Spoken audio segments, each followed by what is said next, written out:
Hey Bible lovers, I'm Tim Nichols, and I'm here to bring you your Nichols Worth, and today I have something interesting and unfortunately currently out of print in the Jot Life Bible Notes.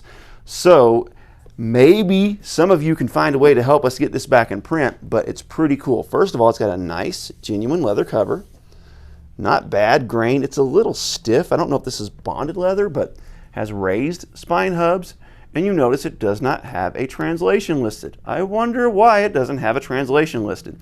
Here is the genuine leather. There is the ISBN number. There is a website that has several of these for sale, but brace for impact. They've got them pretty pricey, well in excess of $200, but you can pick you one of these up if you happen to want one. The gilding on these, look at that. That gilding is rough. All the way around. It's got some kind of, and from what I've been told, they are pretty well all like this. So that was some sort of mass issue. It does come with 3 double-sided, nice satin ribbons. It has a synthetic liner. I don't see any book reinforcement tape. So y'all ready to see what translation this is in? It's in whatever translation you decide to write. There's a couple of purposes that this Bible can serve. First of all, let's go ahead and grab a regular Bible, and let's go ahead and go to Deuteronomy chapter 15. And we'll see how they're laid out and do a little comparison here. So you can see in Deuteronomy chapter 15, it has your verse numbers. So this is numbered according to the verse. So for me, this is not a really good note taker. This is more of a, if you want to write the Bible yourself. This is not something I have a desire to do because I make too many mistakes in my writing, and it's just not a desire that I have.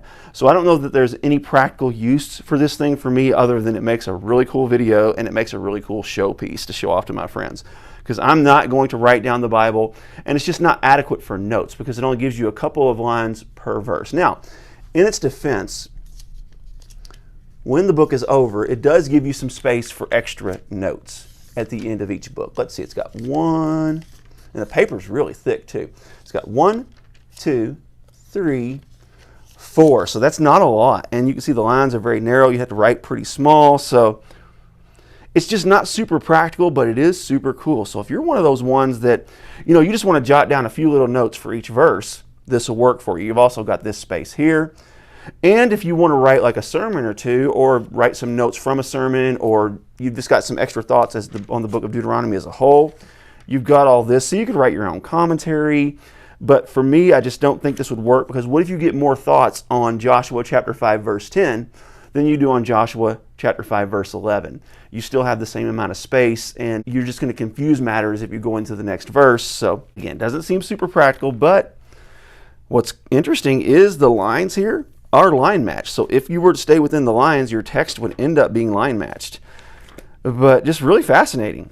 And I thought maybe you all want to see an intentionally blank Bible from Genesis to Revelation with space for extra notes. When you get to the end, it's got some verses in it. That the God of our Lord Jesus Christ, the Father of glory, may give you a spirit of wisdom and revelation and in the knowledge of him. Then it has James 1:5 quoted. There's a few other verses that are quoted here. That's it. There's no maps, anything like that. Just really fascinating, but well done. Other than the gilding. The gilding is just trash on this thing, but the ribbons, and you can see like the ribbons, they've got glue all in them, so I can kind of see why it went out of print.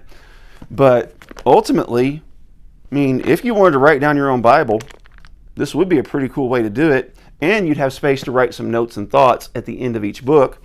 So interesting. Also, one thing I didn't point out is between some of the books, they'll have you some verses as well, but just really cool. So let me know what you think about the Jot Bible Life Notes Bible. God bless you. Keep calm. Jesus on. This is your Nichols Worth.